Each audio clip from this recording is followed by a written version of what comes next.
अहिल्यानगर दक्षिणचे खासदार निलेश लंके हे शेतकऱ्यांना योग्य हमीभाव मिळावा यासाठी उपोषणाला बसले। मात्र या ठिकाणी व्यावसायिकांनी खासदार निलेश लंके यांच्याकडे पोलिसांच्या काही तक्रारी केल्या। सराफा व्यावसायिकांकडून पोलीस कशा पद्धतीने हप्ते वसुली करते याचा पाढाच खासदार निलेश लंके यांनी वाचलाय।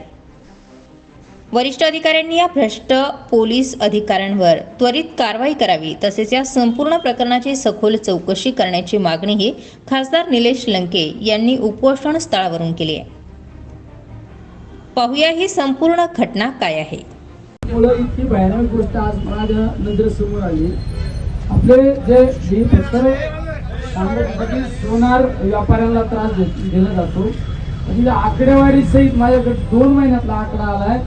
सोनार व्यापाऱ्यांना 2,42,50,000 आणि नंतर परत एक 3 लाख रुपयाची परत एक तयार झाली, म्हणजे 2.5 कोटी रुपये 2 महिन्यात माझ्या सोनार व्यापाऱ्यांकडून वसूल केले। उचलून आणायचं, घाटात आणून सोडायचं, पैसे वसूल करून घ्यायचे, अशा प्रकारचे काही व्हिडिओ सुद्धा आमच्या सोनार व्यापाऱ्यांकडून आहेत। म्हणजे इतकं भयानक एका व्यापाऱ्यांकडून जर अशा पद्धतीची लूट होत असेल, आकडेवारी माझ्याकडे प्रवीण लोहाटे म्हणून शेवगावचे व्यापारी आमच्या त्याच्याकडून 100 ग्रॅम सोनं करून घेतलं, बिस्किट करून घेतलं, 50,000 कॅश घेतले। आमचं प्रफुल्ल उदावंत रावरीचं आहे, 60 ग्रॅम सोनं घेतलं। आमचा एक व्यापारी तर असं आहे, संतोष सदभावे गंगापूरचा आहे, 1 किलो 50 ग्रॅम सोनं घेतलं, त्याच्याकडे 1.5 कोटी रुपयाचे। भास्कर लवंडे म्हणून गंगापूरचा 1,10,00,000 रुपये रोख घेतली। किती? अरे हे काय भक्षक आहे का कोण आहे? म्हणजे हे राज रोजपणे खाकी वर्दीतले दरोडेखोर आहेत, दरोडेखोर आहेत, खाकी वर्दीतले दरोडेखोर आहेत। हे सगळे बघा, हे जरा हायलाइट करा।